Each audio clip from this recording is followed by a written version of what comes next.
أحدث ما توصل له العلم في الكوجنيشن أو القدرات المعرفية والتركيز. ال A4M من أكتر الحاجات المهمة دلوقتي اللي بتتكلم على الحاجة اللي أنا مركزة فيها، اللونجيفيتي، أو إزاي نعيش بصحة أحسن أطول وقت ممكن مع الفانكشنالنس. طبعا سفرية أمريكا غالية عليا قوي قوي، فبحاول على قد ما أقدر أحضر المحاضرات اللي أقدر أدفع ثمنها أونلاين، وبذاكرها والخصها في ورقة قدامي واجي أقولها لكم. كان في بروجرام محترم قوي اسمه كوجنيشن 360 اتعمل في شيكاغو في 10 مايو، دكتور أوستن بيرلماتر، وانا لخصت المحاضره دي وهقول لكم على اهم 4 رسائل جت في المحاضره.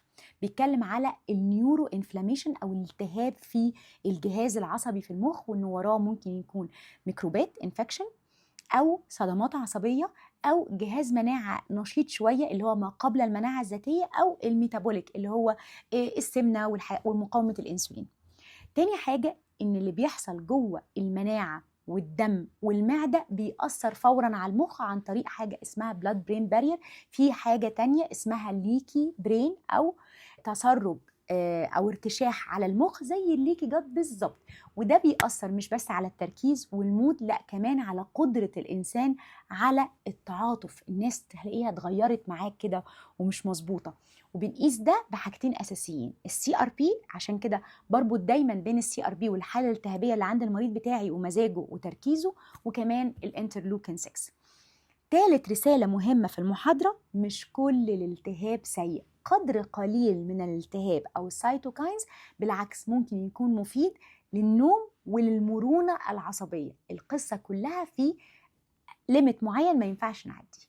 أهم بقى رسالة اللي هي جامدة جدا، الاكتئاب الناتج عن النيورو انفلاميشن لا يستجيب لأدوية الاكتئاب. عشان كده ناس كتير قوي حياتها غلط وبتاكل غلط وعندها كل المشاكل اللي احنا قلنا عليها دي، بتاخد الأدوية SSRI والاكتئاب ما بيتحسنش. وهنا العلاج بيكون 3 حاجات أساسية: مضاد للالتهاب، الدايت المضاد للالتهاب، وتحفيز العصب الحائر، وده موضوع هنتكلم عليه كتير بعد كده، وتمارين المقاومة.